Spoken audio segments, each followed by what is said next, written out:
A'udhu billahi minash shaitani rajim. Bismillahir rahmanir rahim. Alhamdulillah rabbil alamin. Nze Ajimiti omusomi w'ekitabo era omusomi w'edduwa. Nkosa kyoto kino, ekyoto kino kiba kitagombolola. Lwaliro ku kyoto kuno kunyambira abantu bange. Buli muntu yenna alina ekizibu kye, ojja ku kyoto kino n'osula akabani n'enkusabira. Buli alina ekizibu naddala mu abali e Bulaaya n'ompereza amannya. Naye nga sula mu kyoto kino n'enkusembera edduwa n'enkujjako ebizibu n'ebiba bikusumbuye. Walemererwa mirimu ki ddala mu abali e Bulaaya, abali mu nsi muno mu Uganda, abalemeddwa okufuna visa. Nantegeeza eri abaana Adamu enkozesa nkofu ku kyoto kuno. Bamala okusindika enkofu eyo negenda ebanja, amabanja ge bakubanjiza gonna. Gwe yalema okufuna okuweebwa Ajimiti nkozesa amazzi. Ku nnyanja kuno kumulengera ku mazzi wano. Ajimiti nga bwenyimidde olwaleero ng'okumasira abaana Adamu. Bompereza ebiwandiiko byonna bye bompereza ng'oli e Bulaaya. Mbikwata n'embizinga ne muwandika kapapula. N'embisula mu nnyanja. N'ensaba Allah gwensinza asumulule ebyo bye babikulemeredde. Awa visa agifuna, alemedde okufuna omusajja omulungi amufuna. Nsangibwa ku namba 0752 webale nnyo gwe munaffe omuntu atugobera yonna gy'oli tutunulira ebintu bitambula mu nsi yaffe Uganda era nga tutunulira n'ensonga z'ebifuzi tuzitunulira nnyo tulina Lozas Matovu Junior ono bebamu ku badduka mu nsi yaffe olw'ebyobufuzi ebyali tebitambula bulungi ayinza okugamba nti ali mu exile kubanga wano mu Uganda emirimu gibira frustrated biki kasobera ng'olaze nti oli ku side oba oli awo evuganya government. So ye Lozas Matovu Junior gwe tunyumyako naye kawungezi kalero amacha galero yonna interview eno wekusanze nsobola okusaba subscribinga likinga sharinga tekako neka comment. Lozas Matovu Junior simanyi bwe wagendera oba anyway soko obuuze ku bantu ate ndyoke nkubuulire ekyenje badde nkutandikiddewo Tandikiddewo tekirabuzo njagala kwebaza mwenna abatugoberera mwebali nnyo mwebali ddala bannayika airtime ako njagala okwebaza mwebali nnyo mwebali ddala kimba updates mwebali okumpa omukisa okwogerako ne audience yammwe Mukama Katonda awe omukisa ensi yaffe Uganda. Alright. Simanyi wagendera wavira mu Uganda oba General MUHOOZI Kayine Rugaba yali atandise okutambula naye enaku zino atambula nnyo agenda agulawo ebintu ebyenjawulo abeera mu mipiira eyo mu byalo akuba ebivulu mu byalo. Nabadde ndaba ku musajja ono nakulabako lumu ng'okozeeko naye bamuyita Basajja Mivule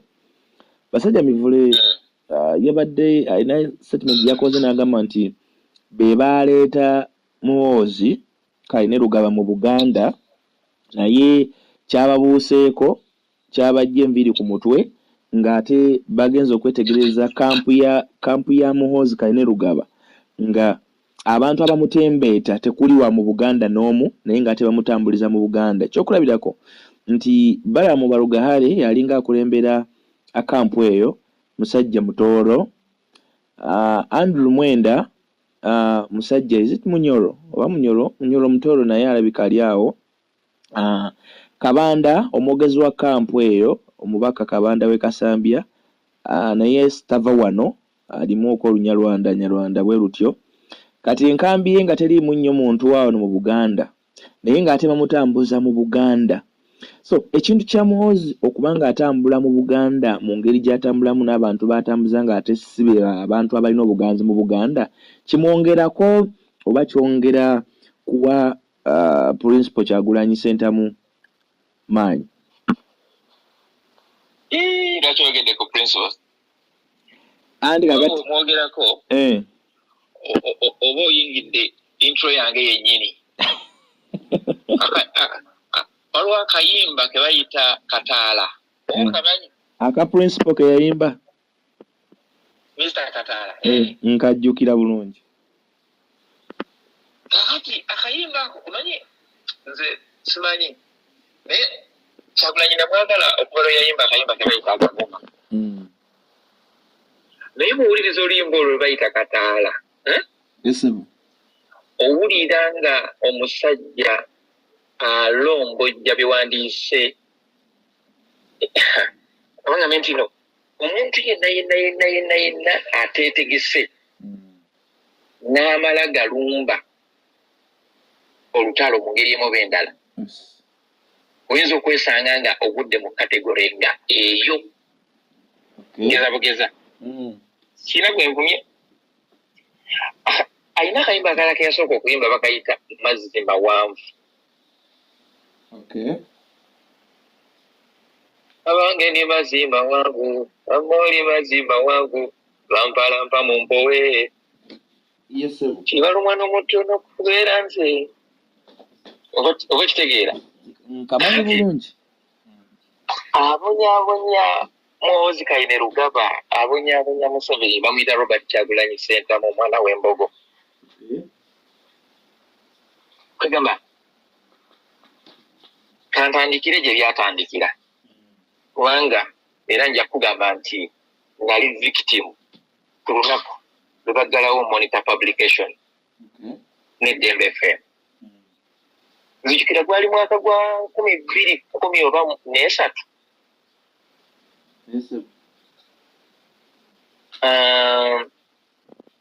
Monitor yakuba olupapula, yakuba ebbaluwa ya Sejjusa eyali eyogera ku Museveni alina ki project kyakukusa kyagenda aguza kugamba ba officers ab'enjawulo ng'ayagala kweta mutabani wenda president. Naye ki project ekyo twakigaanye lwakuba nti omuntu agezaako okugaana project eyo either bakutta oba bakuwummuza oba bakusiba n'ebintu ebiringa ebyo. Monitor bwekuba ekibaluwa ekyo mu monitor paper ebabagamba nti twagala okulaba ku original copy yaki ey'ebbaluwa eyo ne bagaana ogibaba because amateeka ga journalism gakugaana okuliviiringa source. Kituufu. Abasajja bakozesa obuyinza bwonna bwe balina wansi w'enjuba ne bajja ku monitor. Nzijukira nali ku mpewo oba small yaliwo kubanga small nali nkola naye Justin Nayantume nali nkola naye mu kaseera kati bwe bajja nali ku mpewo ng'akola program bagita gigenda gitya nze kennyini kamwe koogera nga ndi ku Dembe FM. Ne bangamba switch off the radio. Ne bagamba nakava ku voice break ne ngamba abantu tukomawo. Ne bagamba kibeera in order okutegeeza abawuliriza baffe kitugenda kuvaako ku mpewo naye tujja kudda. It is ethical. Ne bagamba it's okay. So nali baluyimba nga kigenda ku mpewo bakole ki obagambe nti ogenda kujjako radio. Okay. Ati ne bagamba it's okay, let me do it in the next break. Bagumiikiriza basajja baalinga omu babiri basatu bana abayingira mu studio. Tuli mu Dembe FM. Naye tebambadde byamagye, tebambadde bya police, bali mu ngoye za bulijjo. Kati sinjukira omu ku bakulembeze baffe ku Dembe FM kujjirako ku basajja sinjukirako n'omu kubanga kyandinyanguyidde nnyo nti singa bosi wange oba Catmos by that time eyali immediate supervisor yaŋŋambye oba Joseph Beyanga who was the head of radio mu Monitor Publications oba Human Resource kuba bonna ndali bamanyi oba Green Cross wewandiise MD wa Daily Monitor. Okay. So these guys come and they order me to switch off Dembe FM. Naye ku mpewo. Okay. Nga nkoma mu voice break nga abawuliriza nyanjula akayimba nga mbyebaza okutuuliriza ebbanga libadde batuuliriza okuva gye twatandikidde naye tujja kubeetondera tulina bye tugenda okutereezaamuko wano katono nnyo tugenda kuvaako ku mpewo naye temuvaawo tukomawo.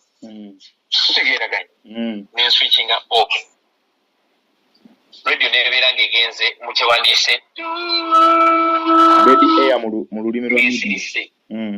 Negenda netuva ku mpewo. Ekibaluwa ekyo ekya gino Sejjusa kyeyawandiika. Ati mbawaddeko background yako omanye nti omuntu ayogera ku nsonga zino is a victim himself. Mu project eno gyewandiise ya Muhoozi.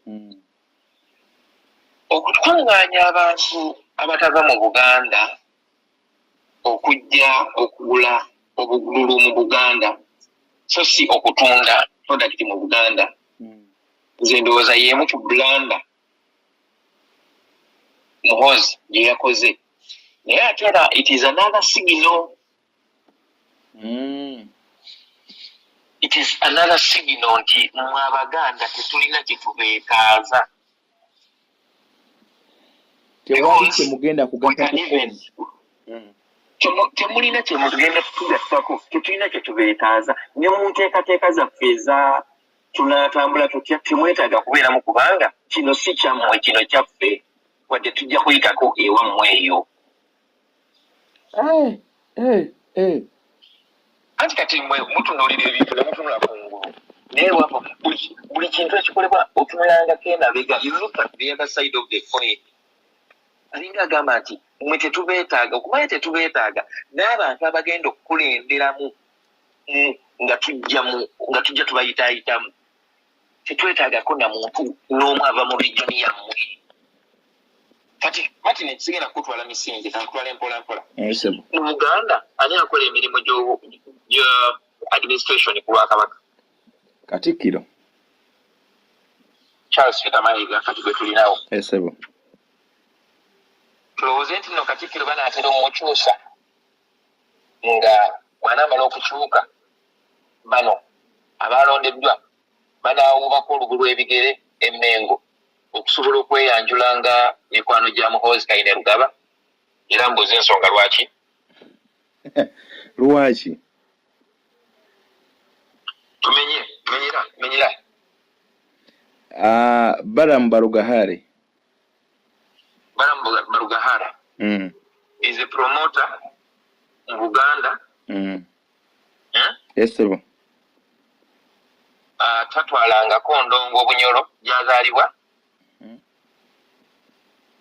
Ata ninayo ku record muyimbi yenna gwe yali promoting from nowhere to a stardom status. Ate nayo muyimbi yenna gwe yali akubyeko nfuufu nga bono gamba nti ono yali w'amaanyi n'agwa kati tumuziza waggulu. Omusajja gwe nnyinza okugamba nti omu ku basinza emitima emibi mu Uganda tayagala Buganda, so ng'ate obugagga bwe bwonna obusinga abukoledde wano mu Buganda naye tayagala Buganda. Wali owuliddeko Balamu Barugahara ku bugagga bwatuddeko nti ku misinde gya Ssaabasajja Kabaka birthday run aguzeyo nga banogamba nti oba t-shirt 10 buli mwaka. Badde sikiwulira. Oba okuva lwe yakola radio station ye wali omuwuliddeyo nga wadde airtime abategeka emisinde gy'Obwakabaka nti mujje mukunge abantu ku bwereere, muteekeko obulango bwammwe ku bwereere, muyite abantu basobole okugenda okwetaba emisinde gy'Obwakabaka bwa Buganda. Sikiwuliranga. Oli omuwulindeko mu ngeri yonna, mu mbeera zonna, in any of the Buganda programs oba projects.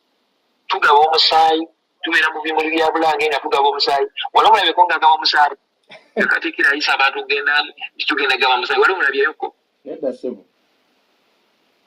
Balamu Barugahara oyo gw'olaba mu 2019 ye yalemesa Yvonne Chakachaka okuyimbira Ssaabasajja Kabaka. Nkujjukira bulungi nnyo wagenda e South Africa okukima Yvonne Chakachaka.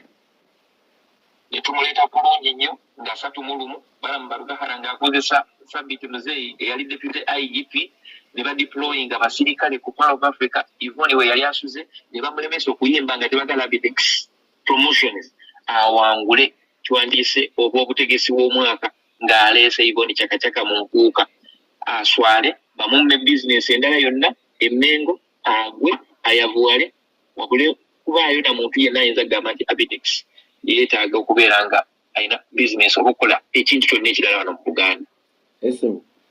Oyo ye Balamu Barugahara gwe nalabye ng'afukamidde maaso ga Ssaabasajja oba ng'amugamba ki oba abaza kaki. Kuleeta project gitukuba mu Buganda.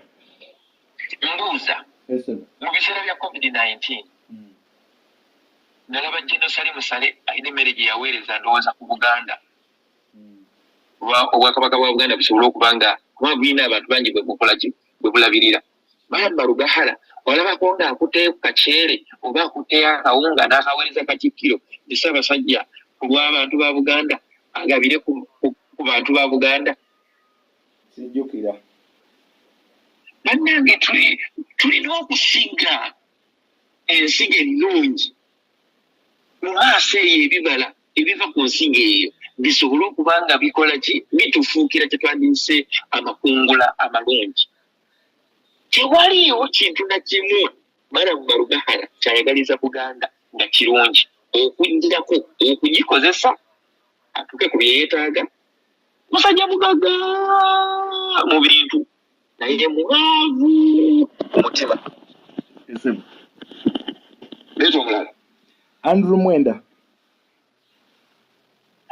Andrew Mwenda bingi naye oyo kamwesonyiwe sigenda mwogera ku Andrew Mwenda kubanga Andrew Mwenda yatwala etteeka lya homosexuality bill mu parliament. Yalitwala mu kooti. Kituufu. Kiye yeye mwennyini era ne bino yabiwakanyiza ne biriwo kati. Akyamusa bulungi nnyo. Baali baagala kubuuza Kyagulanyi kikyayogera ku tteeka eryo. Asooke atuwulire pozisioni ye kye weri ku tteeka eryo. Ekyo kyekisooka ekyokubiri. Ani mukyala wa Andrew Mwenda mu Uganda gw'omanyi? Wabula mbanja kukulimba. Olamulaliko ne girlfriend? Simulabangako naye nali mulabyeko ng'ayambadde mu kala za rainbow ez'aba LG.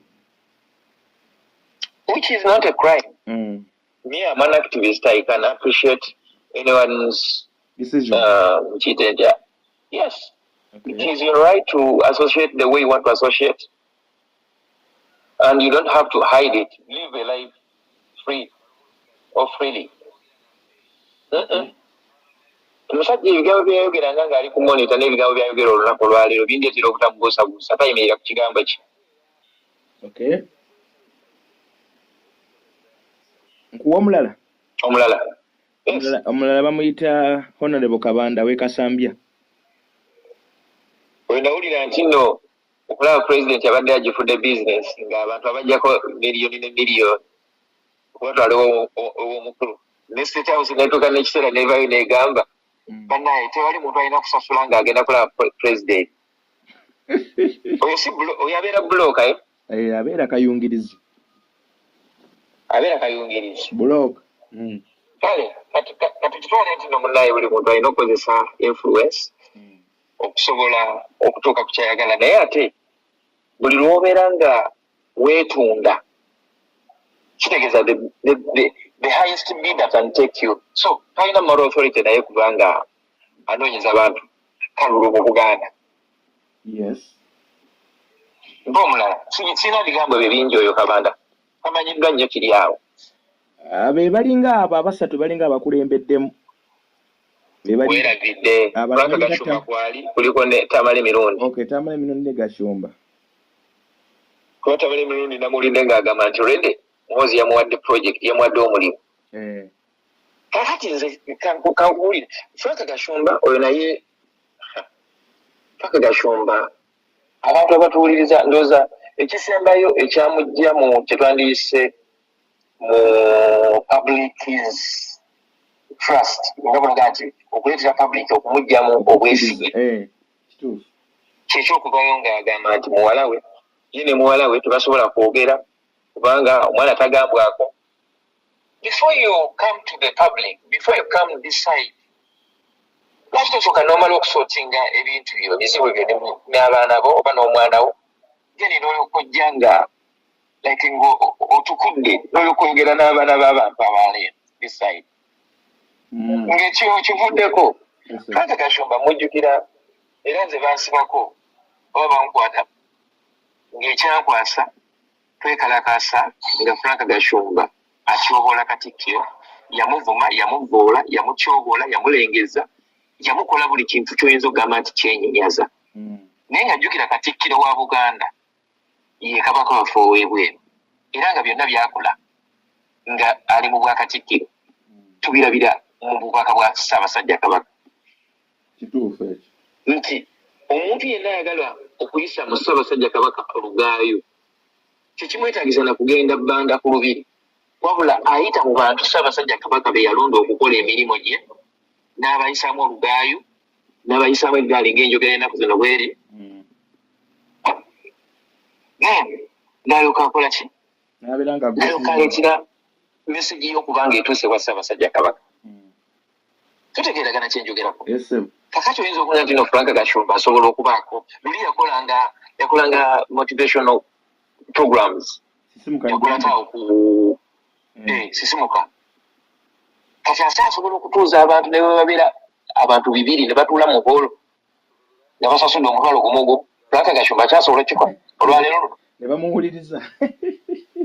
bamuwuliriza bannanga bali ku mukutu guno mumbuulire Frank Kashumba alina olunaku lwe yali ku TV bwe yali ku social media handle ye ng'avuma kabaka waffe ow'ebweru ng'avuma Katikkiro ng'alina 10,000 views abaali bamugoberera mu kaseera olunaku olwaleero Frank Kashumba asobola okubeera ku the same platform n'awezaayo abantu 3,000 ng'ali live nga bamuwuliriza asobola baweza buli kintu kibaako obudde bwakyo kati bwatu naye bwe yaggwako bwe kabeera kataala kaazikira akagashumba kati oyo naye tumulaba nga bwe tulaba Bugingo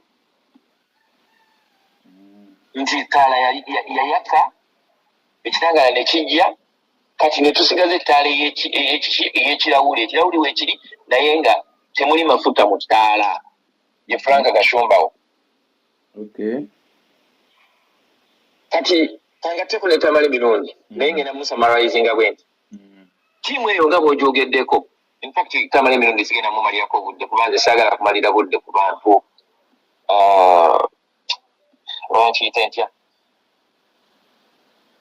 abantu abatakyagasa society yaffe abatakyagigasa tamala emirundi alina channels meka z'abeerako ng'ayogera TV ne radio TV nyingi naye zino channels eza YouTube nyingi ngako za YouTube ngamba zino ezagundi eza TV media nga banogamba leero ali ku Impact leero ali ku esaawa zino aleka ali ku Baba TV kuka emirala gyamugoba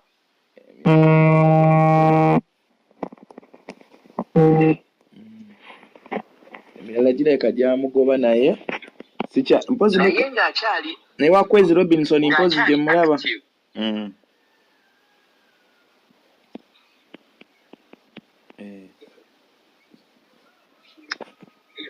Halo. Genda maaso sebo. Emede kugamba nti ng'akyalina obusobozi okubeera ku mikutu banzijukira yaliko ku HG ng'ali ku ABS mu budde bwe bumu nga banogamba nti mu wiiki emu ng'ali ku Impact ng'ali ku radio eno bagiyita batya ng'ali ku Pal ne ku Pal yalinako programu ndowooza namala emirundi ye ng'ali ku Pal kituufu buli lwa mukaaga ng'alina programu endala gye yali akola ne Kungu ku Radio 4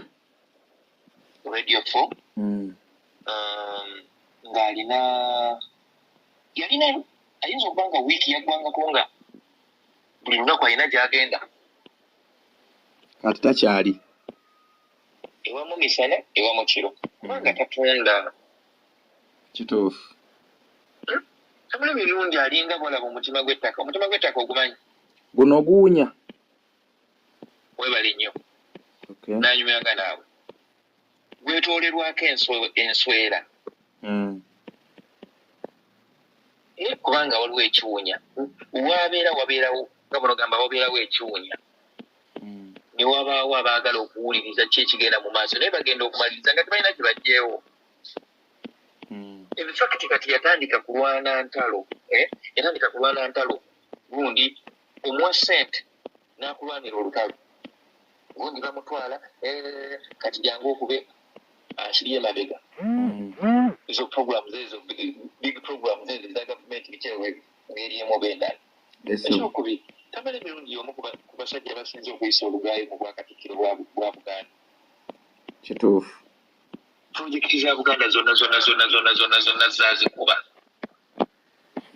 kati nga yakolako emmengo kati yakozesa privilege okuba nti nayo yaliko omuweereza emmengo n'amanya kyewandiise structures z'emmengo n'agikozesa nga advantage mu maaso ag'abantu okujja okunafuya obwakabaka bwa Buganda naye yabidde nti obwakabaka bwa Buganda lwanzi.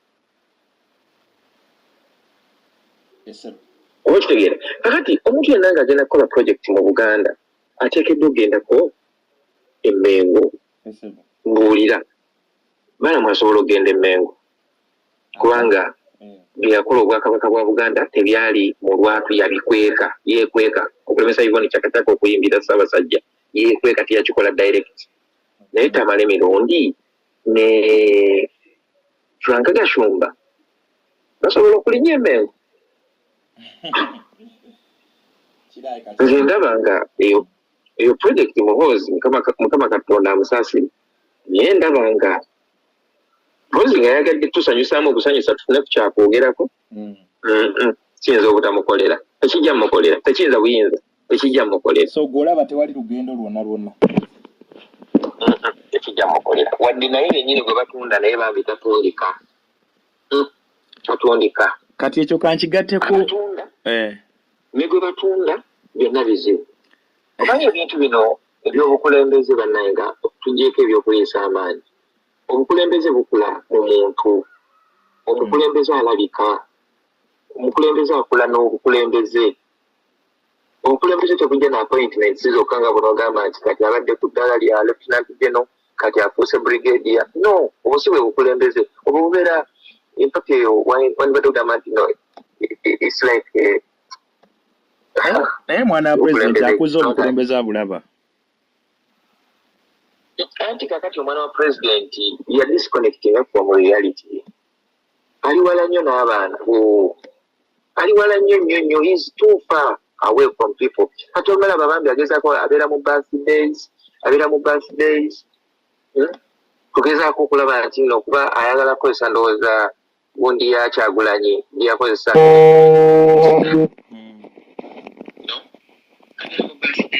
era wano kati nawulidde agenze Rwanda agezaako okubayinga into the people naye ali too far from reality. He's disconnected. Okay. He's disconnected. You understand? He's disconnected from reality. Nga bwe nkugambye ebintu bingi bibadde bibeerawo. Where has he been? Abadde wa? Nze nasooka mulaba mu misinde gye twalimu wano. Yali twali gundi awo Namirembe Cathedral bali bategese run. It was sponsored by Orange nga tennagwa. Najja, but you look at a person who is new, you know, he cannot even articulate. A leader must be fluent. A leader must speak. A leader must be articulate. Articulate. A good leader is an orator. Okay. Omuntu ayogera nawo bagamba nti ayogera nakunkumula ennyingi. So kati bwe tulaba ebigenda mu maaso tutwale ki? Public etwale ki bw'eraba ebigenda mu maaso? Awaddaako alina kyagezaako kufumba kubanga ate mu kaseera ke kamu ate we tulabira n'ekibinja ekigamba muzeeyi tova ku main. Nze ndowooza nti baagadde okumutunda abantu bamutegeere. Baagadde okumutunda. It is like omanyi bw'obanga bannayuganda be bantu be basooka okusulamu ekintu balabe eki kye banaayogera oba kye banaakola bakyamuka nnyo. Kwegamba it is like testing. It's like testing something. Kusuula jinja mu kisaka. Naye bingi bambi by'oyinza ogamba nti ebibulamu byeyeetaaga okutereeza nga tanaba kujja mu gundi. So mazima abantu tebamulaba. So in your submission, are you trying to mean that Muhoozi is not a threat to Robert Kyagulanyi Ssentamu? Ayogera kino oyinza okugamba nti Matovu ayogera bubi naye wali owuliddeko Robert Kyagulanyi Ssentamu ng'amwogerako? Tabiwa makulu. Webale nnyo kati ekyo tukirekere ku level eyo. Omanyi Kyagulanyi Mukama Katonda buli kiseera oba nga nti buli kaseera kabeerako ekintu kyako. Besigye twamwagala twamusuusuuta yavaawo. Museveni abantu bamwagala bamusuusuuta nnyo kati bamukooye. Kati bw'otunuulira opposition eriwo olunaku lwaleero essuubi ly'abantu mu Uganda n'ensi ezitulinaanye zonna era zaagala okulaba ekintu ekyo nga kibeerawo is to have Robert Kyagulanyi Ssentamu as the head of state mu Uganda. In fact MUHOOZI kye yandibadde akola singa yali ayagala okubeera ekyo kyayagala okubeera olwaleero emyaka nga 10 emabega yandibadde yafuuka dda mukwano gwa Robert Kyagulanyi Ssentamu ate nga gwayagala okusuuza ate kati mu myaka 10 emabega yali amanyi nti Kyagulanyi ayinza okubeera mu gundi gy'alimu olunaku olwaleero ate nga ye yali akimanyi kuba akulidde mu State House. Yes, because when you want to be successful you have to be friends with the successful people. Bw'oba oyagala okusukka eddaala ly'oliko olina kubeera nga otambula n'abantu abali ku ddaala lye weegomba. President Ssentamu alina ebintu bingi nnyo ebyokumuyigako eri abo abaagala okuyiga era abaagala okuyiga nga bamubadde kumpi oba bamuli wala bamuyigiddeko era obulamu bwabwe ne bukyuka. Naye abataagala mumuyigirako abazalawa bamugyeko ekikoli bayize lwampaka. Omusajja amanya Mushega yavaayo n'agamba nti whoever is underestimating this gentleman Robert Kyagulanyi Ssentamu is wrong. N'agamba our children grew from good families, abaana bakuze bulungi basomye bulungi balina buli kimu but they have failed to make it in life. Amanya Mushega yaliko minister wa education. N'agamba this guy started his life from the ghettos, discovered his talent, used his talent, took himself to school, he went to parliament, and now he wants to become president and he will make it. And trust me, between me and you, n'abagala okukiwulira n'abatagala okukiwulira, Robert Kyagulanyi Ssentamu president wa NUP. Ekifaananyi kya people power yawangula akalulu ka 2021 ne bamubbako Bobi obuwanguzi bwe. Ekyo sikirinaako bukakafu. Nze nkikugambye kubanga nebennyini abali mu buyinza bakimanyi. Kakati yabaleetera okubanga bafubutuka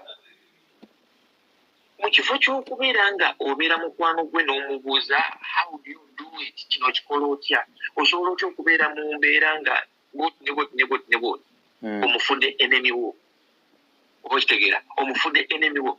Nze muli ndeeta nyina n'endowooza n'okulowooza nti oba n'okulemesa Robert Kyagulanyi Ssentamu okuyimba kiyinza okuba nga kirowoozo kya MUHOOZI ng'omuntu nga si kya Museveni.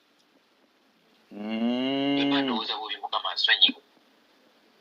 Ndowooza bulowooza ayinza okuba nga MUHOOZI ayinza okuba nga obaolyawo ye yagamba nti tajja kuyimba katumulageko tajja kuyimba katumume platforms okitegeera tumume platform y'okuyimba naye nga weerabidde nti bamuyita Bobi Wine. Bobi Wine okuva lweya tandika okuyimba ku stage takyusanga ku linnya lye kuva mu Bobi Wine nga bw'olaba banna abalabe bazze bakyusa agala baba platform kuboogerako bafuula banene. He has always been Bobi Wine and I'm telling you this, every year he adds on to his life it becomes more sweeter because they say the oldest wine is the sweetest. Kati ako kabagezi nnyo alinga kikajjo gyakoma okukula n'okwongera okufuuka omukambwe oli mulaba edduka ate nno kati gwe mulaba gwe bayita Bobi Wine. Naye Bobi Wine alimu abantu nga bana. Alimu Robert Kyagulanyi Ssentamu. Alimu omubanda wa Kabaka.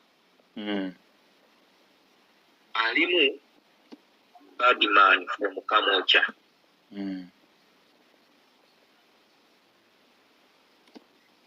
Kati buli omu kwabo asobola okuvaayo mu kiseera ekituufu. Abantu bano betwetwogerako tugambe nti bali mu kulya buli ssente za mugagga naye at the end of the day tebagenda ku delivaringa mulimu. Ekintu ekiwooma kikomyewo mu gundi sikuwulira bulungi. Okay. Abantu bano balya buli ssente za mugagga at the end of the day tebagenda ku delivaringa mulimu gwonna. Abantu betwogeddeko abo waggulu. Waliwo buno obuyimba bwe mutera okuyimba ku campaign. Twamuganye taata twamuganye. Twamuganye omwana twamuganye. Ogenda kuwulira obuyimba obwo nga bungi nnyo nnyo. Ate we nze singa naliye ng'agagala kujja tuyinza okuba nga tutunuulidde 226 naye nga ye strategy eyinza okuba nga ayagala kujja 231. Okay. Is it? Yeeyo. Era 231 231.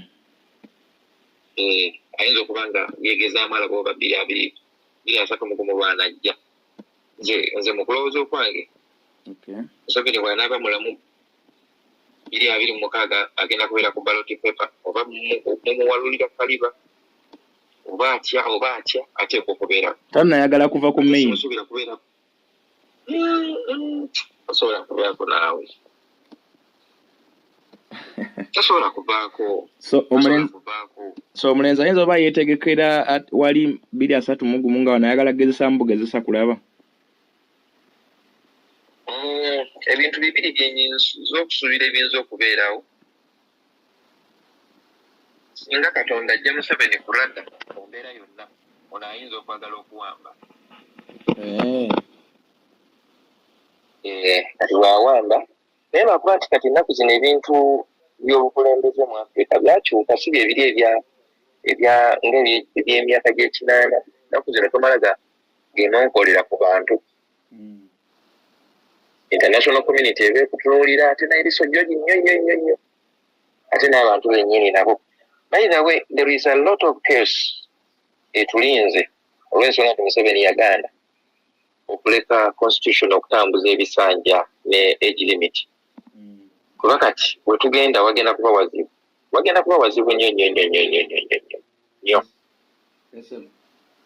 wazibu singa agenda n'azikira, God forbid. Already mu state house mwennyini ndowooza muteekwa okubeeramu abaagala okubeera president abasukka mu omu. Oyinza okwesanga naye maama naye yennyini agamba nange njagala nga n'ono naye agamba nti njagala. Akyayina embavu mukyakazi wattu singa ate ogambye omuko gwe ndaba ate yasonze. Ate n'omuko naye ayinza okugamba nange njagala. Omuko ayinza okugamba nti kino kiri ideas zange kati ate watyanga nze ndi wali. Obategera kyenkugamba. Then n'abalala bano basejjusa nabo tebeebase basirise naye olowooza beebase balaba batumukunde balaba olowooza bigenda maaso tebabiraba. Of course they know how to attack. They are just waiting for the right moment to attack. But they are watching, they are seeing everything. Obakitegera n'abalala betutalaba olwo abalala betutalaba naye nga bonna bagamba muzeeyi kasitagira bwati. Let me tell you this, frankly speaking, nze ndowooza nti akalembeekereza ke tulinawo mu nju ya NRM aliwo olwakuba nti nno muzeeyi waali naye Katonda n'amala amugyawo bw'ati. Oyinza okulaba gugube, oyinza okulaba okujjugulana, oyinza okulaba kye bayita omululu okulwanira agako.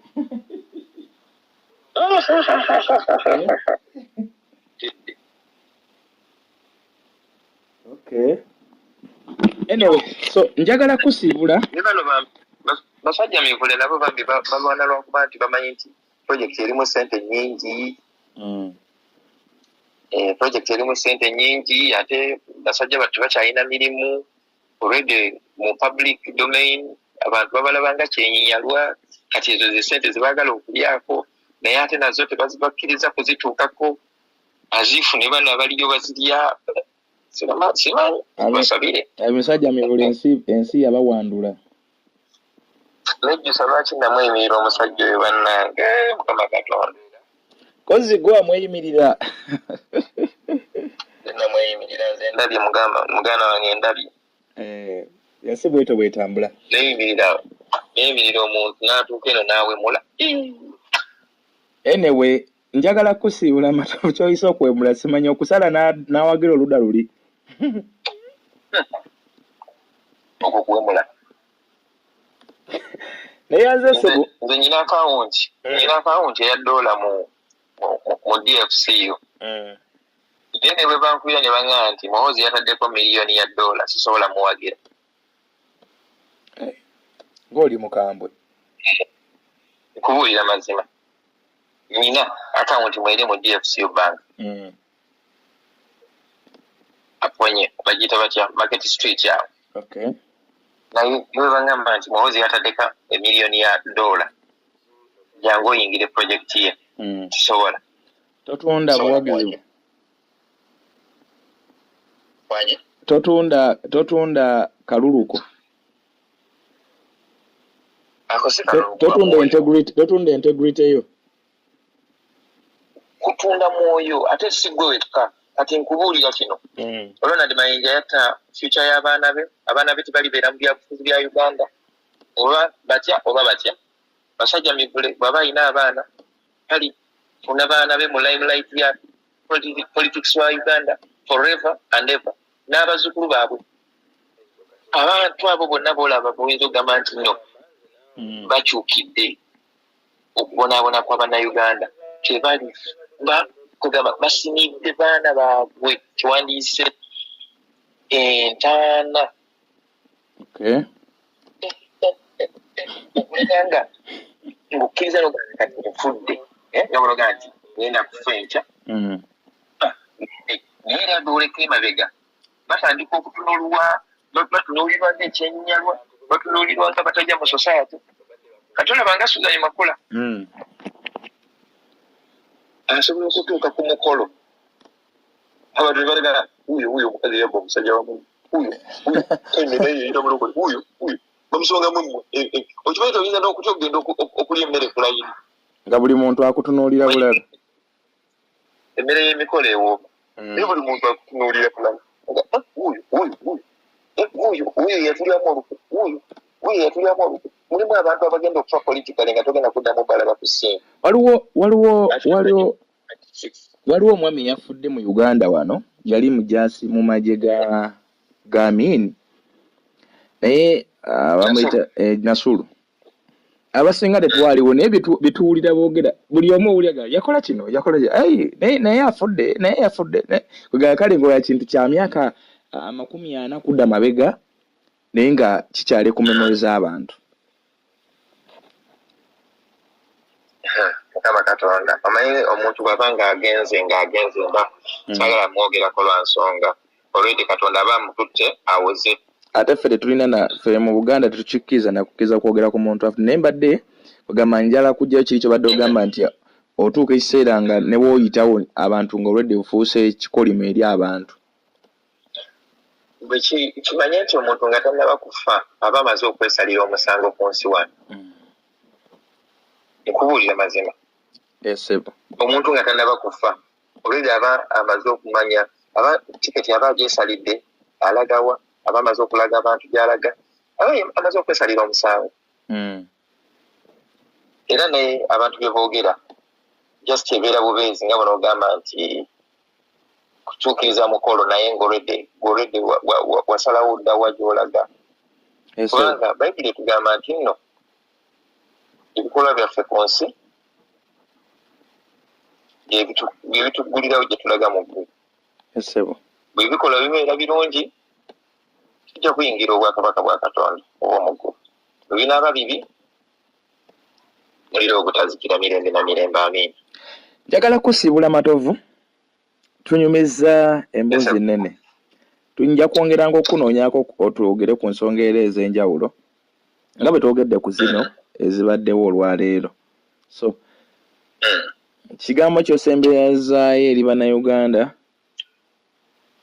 abagoberera njagala kwetondera Bannayuganda abatalina ndowooza nga yange naddala ku byobufuzi ku famire n'ebintu ebirala byenjogerako si buli kyenjogera nti nno nteekeddwa okukkiriziganya naawe oba oteekeddwa naye ebeera ndowooza yange naawe olina endowooza yo kyabugagga kyo endowooza yange kyabugagga kyange naye ate bwe mbeera n'endowooza yange nga ekwatagana n'eyiyo nsuubira nti awo tusobola okugenda mu maaso bulungi nnyo. Mbeebaza mwebale kwefiisizaawo kadde naffe okutufiisizaawo akadde ate nja mbasaba mwongere okugoberera omukutu guno musubscribinge musharinge mukomentinge twagala nnyo okumanya bye mulowooza ku ebyo bye tuba twogedde si mu bubi ate oba oli awo Mukama Katonda ayinza otuwa netulaba ku Uganda empya.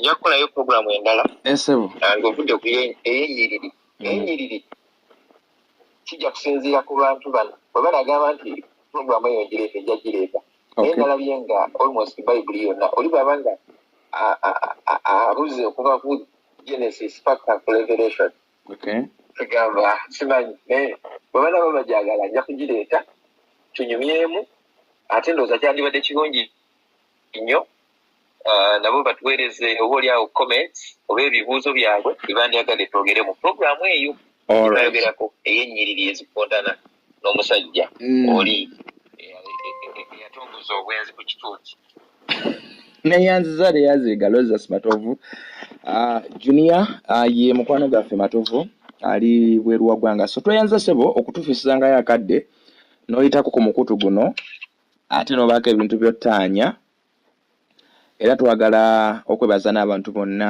abagoberera ebintu bino mwebale nnyo basebo ne bannyabo genda ku mukutu gw'ekimbo updates subscribinga likinga teekako ka komenti mu ngeri y'enjawulo baako ky'obuuza oba oyagala kubuuza n'okuwabulira wabula kubanga naffe siffe abasingayo okutegeera however twogera naffe bye tulinako okumanya oba bye tulinako idea sebo kiri sebo Yes, sir. Kale Mukama akukuume sebo n'abakuume muganda wange